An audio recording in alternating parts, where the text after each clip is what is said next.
In my job, I get to work directly with middle school students.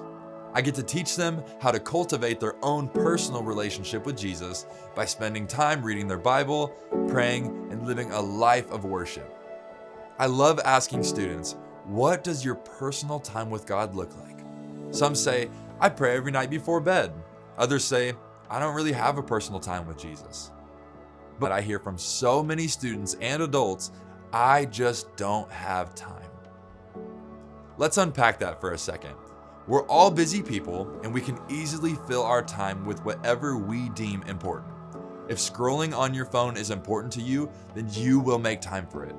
If working on your car is important to you, you will make time for it.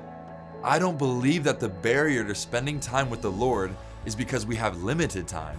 In fact, I would say that the biggest barrier is a misplaced priority. Matthew 6 says, "But seek first the kingdom of God and his righteousness, and all these things will be added to you."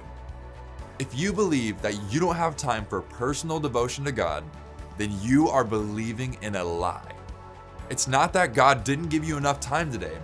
It's that you didn't appropriately steward the time that you were given. We have 24 hours in a day, and I don't believe that this was a mistake from the Lord. For some people, if you gave them 30 hours in a day, they would still say they did not have time. It's not that we don't have enough time, it's that we are not stewarding the time that we are given well.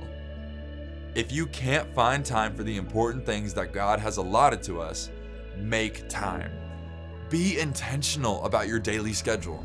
It's the principle of the tithe, but instead of giving first the 10% of our finances, how can we first prioritize making time for the Lord? There was a season where I would go to the gym in the morning, come back and spend time with the Lord, then go off to work right after, until we began fostering. The time that I once used for my devotion was replaced by making sure that our kids got to school on time. You know what I did? I made time. I began being intentional about going to bed on time so that I could wake up even earlier in the morning before I went to the gym. I wanted to show God that He truly was my first priority. In this busy season, you have to choose to make time for God.